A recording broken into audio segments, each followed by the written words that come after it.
Hi guys, I'm Samina and welcome to the Cupcake Confession where I show you how you can learn to make amazing decadent desserts and sweet treats. If this is something that you enjoy, then don't forget to subscribe to my channel, and while you do that, also don't forget to ding this little bell button. That way you will be notified every time I post a new recipe. Today we're making the classic Victoria sponge cake. We are going to make this eggless and it will have our luxurious clotted cream and homemade fresh 2-ingredient strawberry jam. I'm going to show you how I made this cake from scratch. Here you go. The very first thing you want to do is preheat your oven to 160C or 320F. Now we're going to make the cake sponges. So here I have my all-purpose flour, and to that I'm going to add some corn flour and baking powder. You won't add the baking soda at this stage. That will come into our batter a bit later. So I'm going to sift these first before I add the caster sugar because it's too much ingredients in one go. So I'm just going to sift that first. Now I'm going to add my caster sugar and sift that as well. So I have all my dry ingredients in one place, but I also want to make sure that it's all well combined. So I'll use my electric beaters on low speed and just mix it well until it's all well combined. Now I'll add some softened salted butter into this mix. Now I'm using salted butter, but if you're using unsalted butter, then don't forget to add a pinch of salt into your dry ingredients mix. On low speed again, I'll just mix the butter into the flour mix until it just starts to resemble breadcrumbs. It'll have a sand-like consistency and texture. That's exactly what you're looking for. So the liquid ingredient basically here is just some full fat milk. So once I've added the milk, I'm also going to add some vanilla extract and then beat on low speed. But before I start beating, I just like to manually move my electric beater so the milk combines with the rest of the dry ingredients. So now you'll beat it on low and then you'll increase the speed to medium and beat it constantly for about 1 minute until the batter looks really nice and homogeneous like so.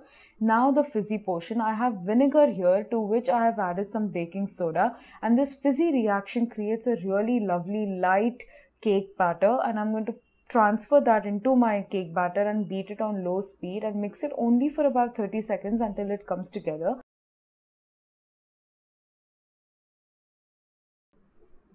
Look how silky smooth that cake batter is.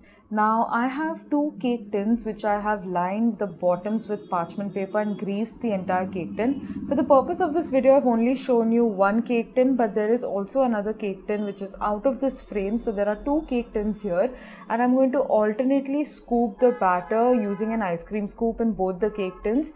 This ensures that the batter is uniformly distributed in both the cake tins. So both the cakes get an even rise and they are both of the same height. I'm going to use an offset spatula just to smooth out the batter slightly, just so it bakes evenly in the oven. This will go into the oven for about 30 minutes. Skewer inserted in the center must emerge clean. While the cakes are baking, we'll move on to make our strawberry jam. So the homemade fresh strawberry jam only needs about 2 ingredients, that's strawberries and caster sugar. So you're just going to mix it together, and then on low speed or low heat rather, you're just going to cook this out till it starts to soften and it starts to bubble and boil and it looks really nice and thick and luscious. So this takes approximately 20 to 25 minutes on low heat. I would recommend stirring this mix occasionally just to make sure that the strawberry bits do not stick at the bottom or catch at the bottom. After about 20 minutes or so, you'll see that it's really thickened up and it's really bubbling and boiling, and that's the perfect consistency that you want for your jam. A great way to test it is to swipe your finger across the spatula, and if the two different sides that have been created do not merge together and it creates a clear pathway, then your jam is ready. You're going to transfer this to a container and let it first cool down to room temperature, and then you're going to refrigerate this overnight. This will really thicken the jam.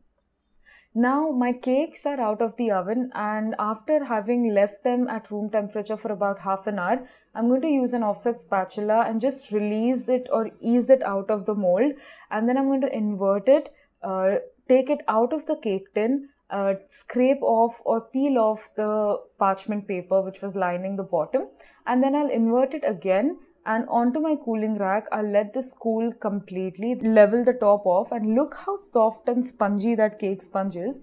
So this is my clotted cream, which I had showed you in a previous recipe video. The link for this is on top and it's also in the description box below. So you want to make this clotted cream because it's absolutely luxurious. I'm going to pile this clotted cream onto my leveled off sponge, and you could also use heavy whipping cream and just whip it, but there is just something extravagant about using clotted cream, and I highly recommend it. If you can, then please make clotted cream for your Victoria sponge cake. Once I have added the clotted cream, I'm just going to swirl it around to make sure it spreads evenly, and then I'm going to top it with this cooled, freshly made strawberry jam, and then I'm just going to top it off with the second layer. And I'm going to take my icing sugar and just dust it on top. I'm just going to top it with some fresh strawberries. Now it's time for us to actually bite into this delicious Eggless Victoria Sponge cake.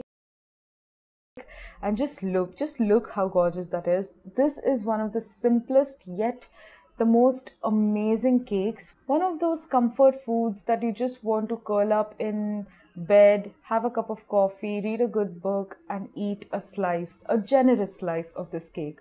I really hope you give these a go.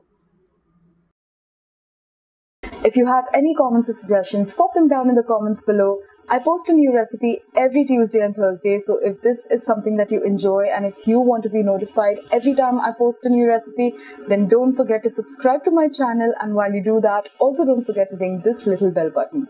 I'll see you again next time. Bye.